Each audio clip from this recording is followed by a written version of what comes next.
Before the curtain rises on another exciting adventure of the Shadow, here's something for you motorists to think about. According to a recent survey made in 50 American cities, nearly one-third of all the tires on the road need replacement right now. One-third of the nation's tires are so worn as to be dangerous. If your tires are among this dangerous third, don't take chances any longer. Get Goodrich Safety Silvertowns now. Silvertowns, you know, are really two great tires in one. On the outside, they have the amazing Lifesaver tread that sweeps wet roads so dry you can light a match on its track, that will give you the quickest non-skid stops you've ever had. And on the inside, they have the famous Golden Ply blowout protection. Thus, you get two great life-saving features in Silvertowns, all at no extra cost.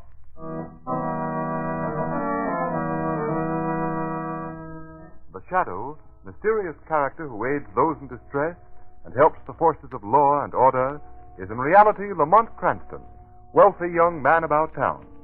Cranston's friend and companion, the lovely Margot Lane, is the only person who knows to whom the unseen voice belongs. The only one who knows the true identity of that master of other people's minds, the Shadow. Today's story, Conversation with Death.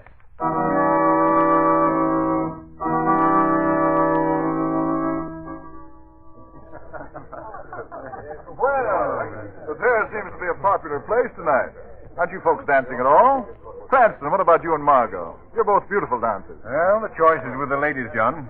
But they seem to prefer the cool of the terrace, and Dr. Latham's very interesting account of his experiences in the Orient. We can dance most any time, but it's seldom one can listen to so distinguished a scientist as Dr. Latham. Oh, thank you, Miss Lane.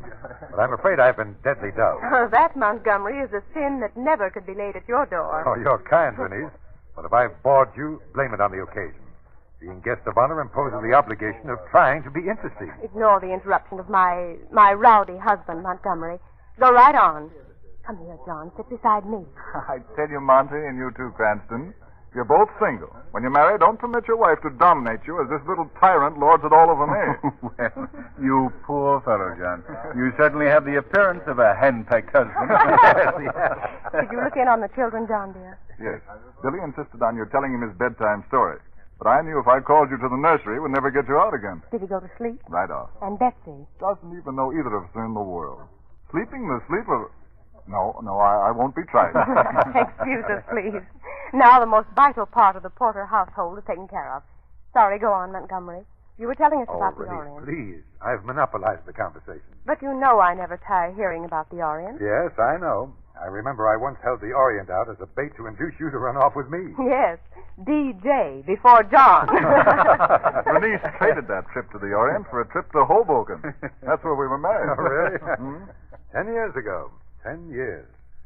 I've covered a lot of ground in that time.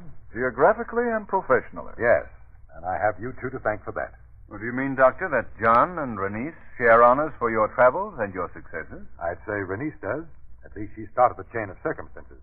If she hadn't turned me down in favor of John, I shouldn't have run off to the Orient and buried myself in science. Why, Renice, you've held out a romance on me. I never suspected there was ever anyone but John. Well, I must say, Montgomery was a swell rival. No trouble at all. He went out on the first punch. Well, it's a good man who knows when he's beaten, eh, Latham? Oh, I don't know that it was a tribute to my common sense, Mr. Cranston. I rather suspect it was the result of a flaw in my character. You see, I'm not a fighter. I'm a brooder. Oh, that's bad. Beware the brooder. More deadly than the fire that brightly burns and quickly dies is the brooder's smoldering fury which from little things arise. Remember? Hey, I resent the implication that Bernice is a little thing. She's certainly the biggest thing in my life. Ah, what changes time can bring. John and Bernice, this beautiful home, 2 lovely children. And, well, it all makes me feel so terribly old. Yeah, it does seem as if John and Bernice have found the true success formula. Yes, John, you must give me the formula. If you have a minute, I should like to talk over old times with you before I leave. Yeah. I'm sure the others will excuse us. Why, of course. Oh, John, take Montgomery to the library, and I'll have the butler bring you something to drink.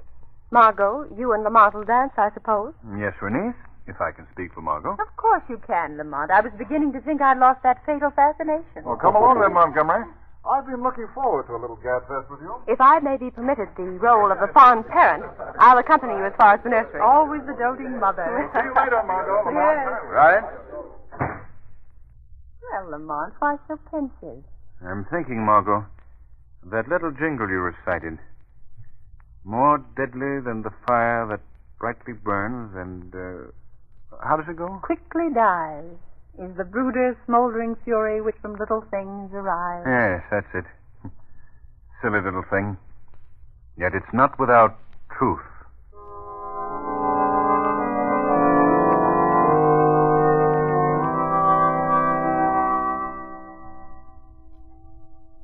Oh, don't bother pouring, Jensen. We'll serve ourselves. Yes, sir.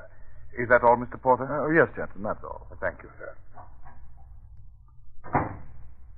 Well, John, long time since we've had a drink and a cigar together. Yes, Monty. As I recall, we weren't on such friendly terms the last time, were we? Oh, I suppose I acted the jealous fool when I learned that you and Bernice were going to be married.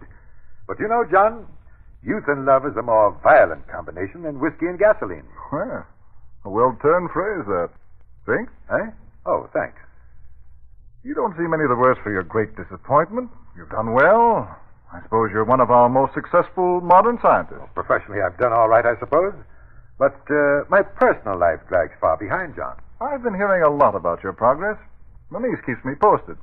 She reads everything printed about you. Does she, John? Does she really? I think she told me at last count 27 formulae bear your name. 28, to be exact. 28? Yes, she wouldn't know about the last. It's still a secret. In fact, it will remain a secret. Oh, but enough of shop talk. Hey, it's not fair to arouse my curiosity about something I'm never to know. Well, oddly enough, it'll be no secret to you, John.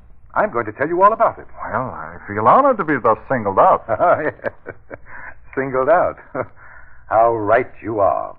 John, you're familiar with the potion scene from Romeo and Juliet, I suppose? Hmm? Oh, yes.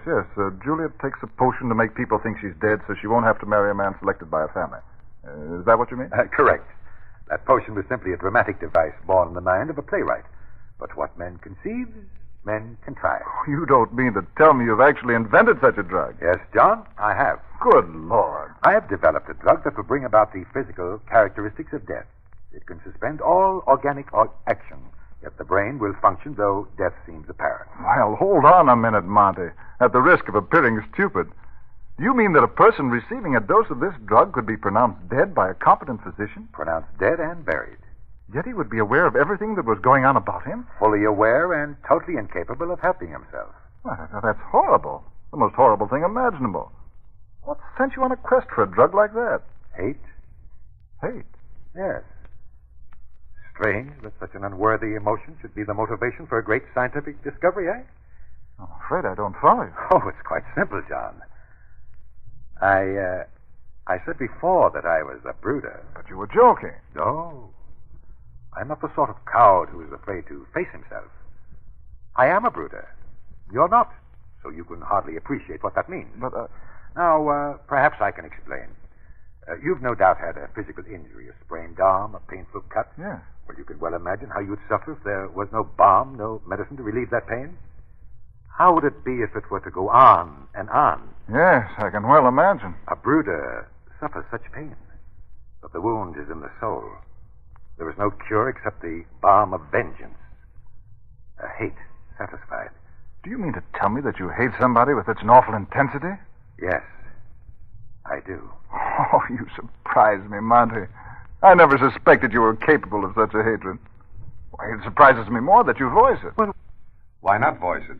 I know of no more contemptible hypocrisy than the pretense of entirely lofty emotions. Surely you didn't invent this drug with the sole object of satisfying this desire for vengeance. Perhaps not. But my hatred was eating away a part of me. I felt I could never be whole again while the sore persisted. I spent sleepless nights trying to wipe out this spirit cancer. That's what I call it, John. And burying the man you hate alive would wipe it out? Even the knowledge that I possess the power to completely express my hatred brought relief. Really, Monty, you amaze me. Truly amaze me. I refuse to believe you mean all you say. Oh, I see. This conversation distresses you, eh? Yes, it does. I think it's the strangest talk I've ever had. Well, then we'll change the subject. Let's talk about something else. Oh, say, by the way, isn't that a recent photo of Renice on the mantel? Oh, yes, it was taken last year when she was made president of the Women's Progress League. Oh, may I see it? Why, certainly. I believe it's her best likeness. I must have an oil made from it sometime. Here you are.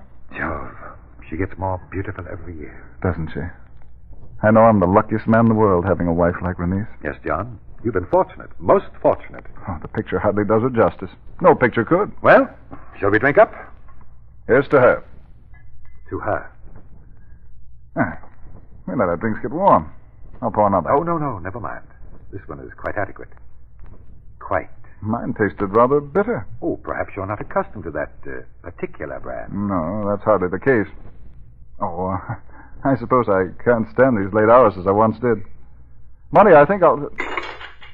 What's the matter, John? I don't know.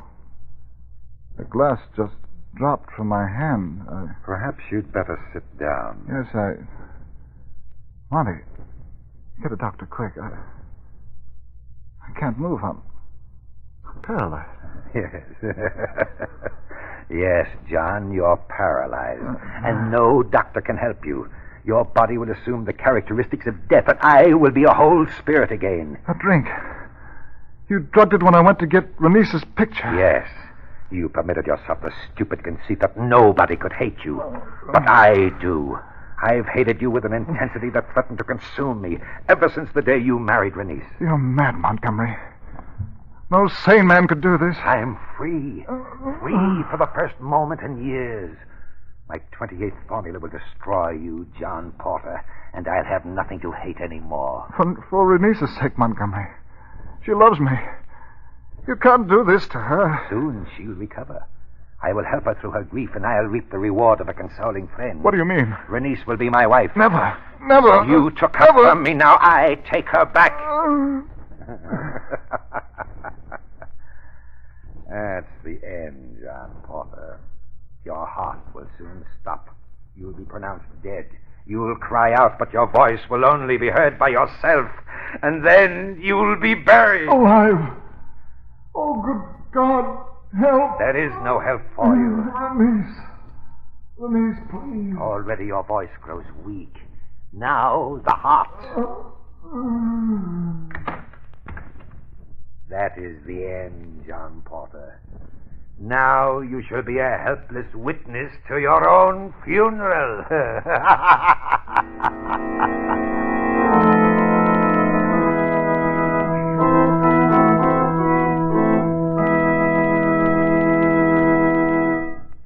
Before we go into the second part of the Shadow's adventure, here's a question for you.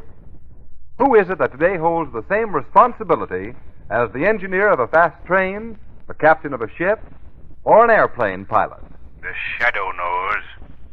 The man behind the wheel of his car is just as responsible as the engineer, captain, pilot. Their first thoughts are for the safety of their passengers. Your first regard as a motorist should be for the safety of those who ride with you. For their sake, for your own sake, play safe. It pays. And remember, motorists, safe motoring begins with safe tires. Switch to Goodrich Safety Silvertowns now. Silvertowns, don't forget, are the only tires in the world with the amazing Lifesaver tread. The tread that sweeps wet roads so dry you can actually light a match on its track. Yes, this tread actually dries wet roads. Stops you quicker, safer than you've ever stopped before. and more. When you put Silvertowns on your car, you not only get the greatest skid protection ever offered, you also get the blowout protection of the famous Golden Ply, both at no extra cost.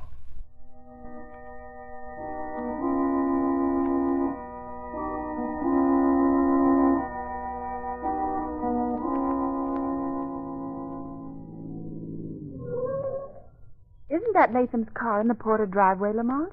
Well, yes, it is, Margot. And there's still a light in the room where John's coffin is. We'll have to wait here until it's turned off. What time is it? It's near midnight. Then we shouldn't have to wait long. You had no luck with the medical examiner, did you? Very little. I told him I couldn't bring myself to believe that John Porter died of natural causes. I had nothing to offer him in the way of proof to the contrary, so of course he couldn't hold up the burial simply on vague suspicion. But he did assure me he'd see that John's body is not embalmed. Why do you believe that John may be the victim of foul play? Well, Margot, I'm working entirely on hunch. Montgomery Latham was in love with Renice Porter, and still is, if I'm any judge. Oh, that's silly of me not to have thought of that. Of course, he shows it in every glance. Well, there you have a possible motive for John's death. Latham might conceivably want him out of the way. Of course, but how do you suppose he did it? I'm only thinking of possibilities now, remember. But I once put a painfully wounded dog out of his misery in just the way John Porter might have been killed. How, Lamont? By hypnosis. You mean that it's possible to kill a man by hypnosis? Quite possible. It's a branch of hypnotic science I learned in the Orient. Oh, yes. Latham spent many years in the Orient. You think he might have learned the science? That's a possibility I can't overlook, Margot. Well, if that's the case, what can you do about it? If hypnosis stilled John Porter's heart, then it's possible hypnosis can start it again. In any case, I'm going to make the effort. Look. Look, Lamont. The light's just gone out. Yes. Come on, Margot. We've got another card to play in this frightful game.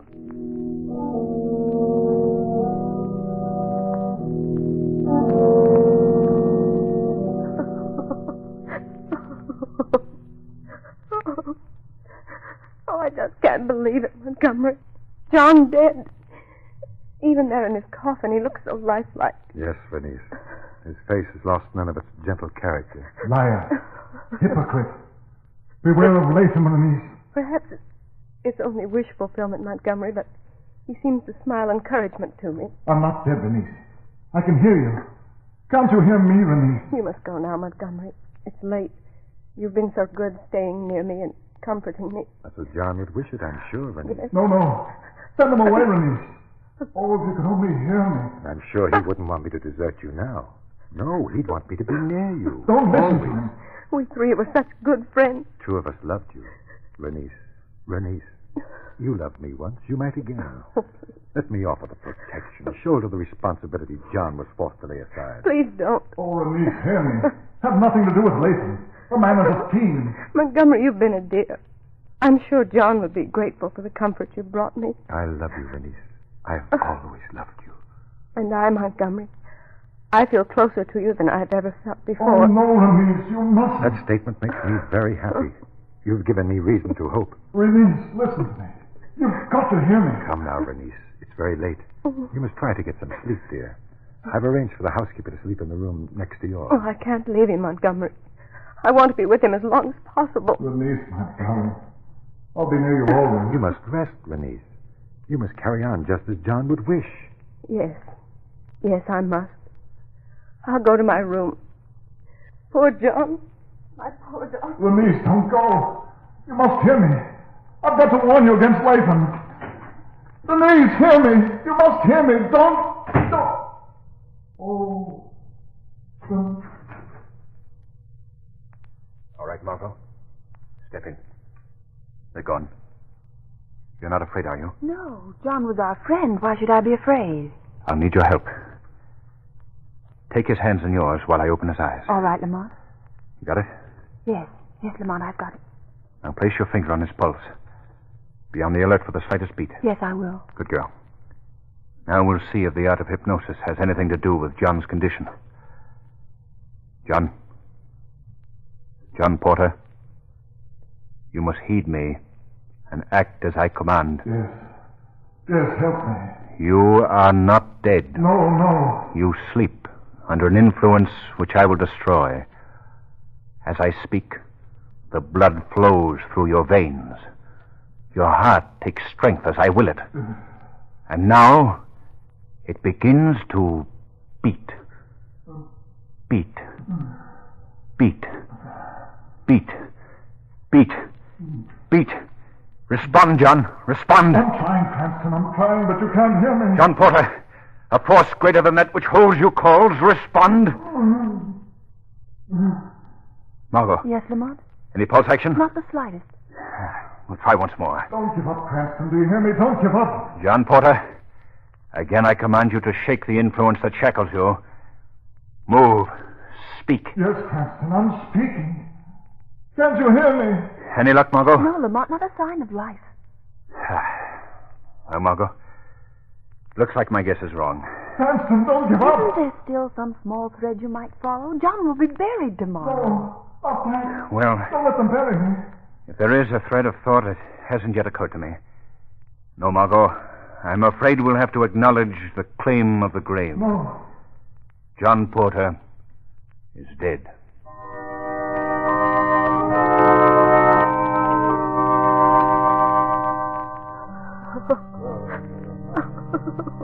Into your hands, Almighty Father, we commend the soul of John Porter. Have mercy on him and succor his grieving widow.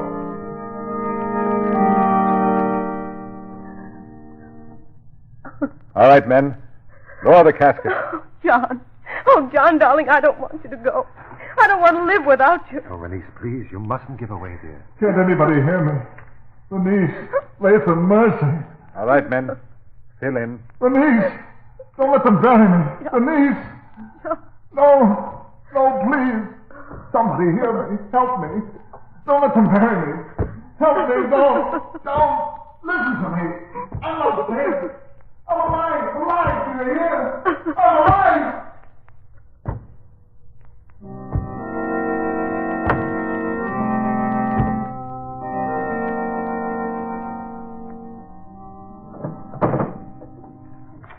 Lamont, just what do you expect to find in Latham's personal effect? And why have you set today, the day of John's burial, as your deadline? Call it a hunch if you will, Margot.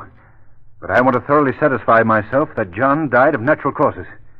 I wonder if there might be another place where Latham keeps his papers. No luck in your quest so far? No, confound it.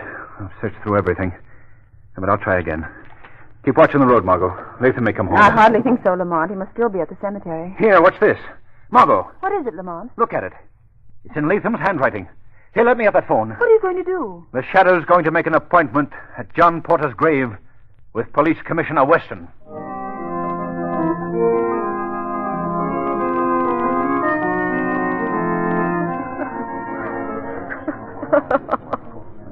Come along, Release. There's no use standing here staring at John's grave. We must go home. There is no home now. Mrs. Porter, may I offer my deepest condolences? Thank you, Reverend Houston. God bless. Why, what does this mean? Who are these men that drive so fast into a cemetery? Why, it's the police. Police? Come along, Release. You mustn't be exposed to more excitement. Montgomery, wait. Hold on, everybody. Hold on. Mean? Don't anybody leave here? Commissioner Weston. What is the meaning of all this? I don't know, mister, but I expect I will in a minute. Shadow. Is the Shadow here? Yes, Commissioner. The Shadow is here. Shadow? In the shadows. All right, then. Now, what's this all about? You phoned me to be Just here. a minute, Commissioner. You men there, start digging as fast as you possibly can.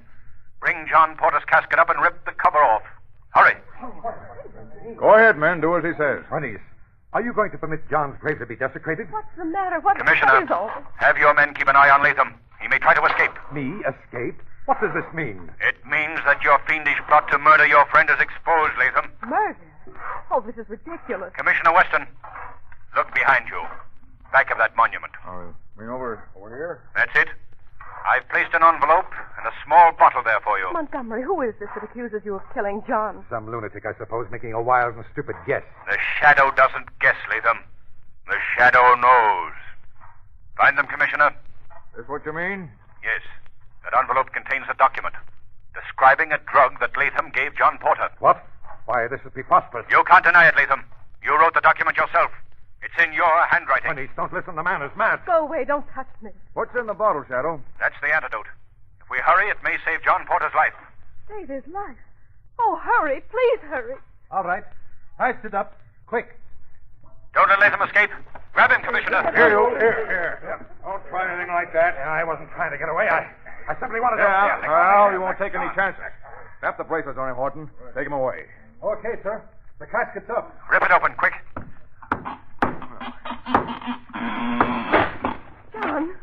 John! Now, Commissioner, pour the contents of that bottle into John Porter's mouth. Right. Here, lend a hand here, somebody. Sure, Commissioner. Now, hold his mouth open. There you are.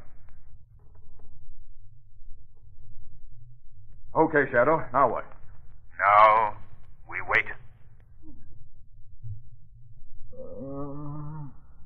He groaned. I heard him. Oh, John. John, speak to me. Stand back, Mrs. Porter. Don't touch him. Look. His eyelids are moving. He's alive. Alive. Oh, my darling. My dearest, speak to me. Speak to me. Why, his eyes are open. John, it's me, Renice. You're saved, darling. Saved. Renice, Yes, John. What is it? you can hear me. Yes, dearest, I can. Thank God. Thank God. He's passed out. John. It's all right. A few hours in bed, he'll be all right again. Okay, Shadow. I'll see that he's taken right home. And as for Lathan, we've got a home for him, too. But it won't have any curtains on the windows. Well, this completes my job. So I bid you all good day. Oh, Shadow. How can I express my gratitude? How can I thank you? No need, Mrs. Porter. My reward is in your happiness.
Today's program is based on a story copyrighted by the Shadow magazine.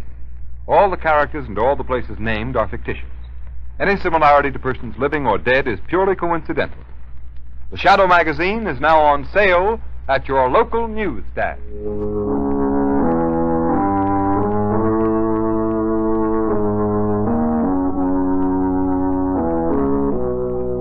The weed of crime bears bitter fruit. Crime does not pay. The Shadow knows.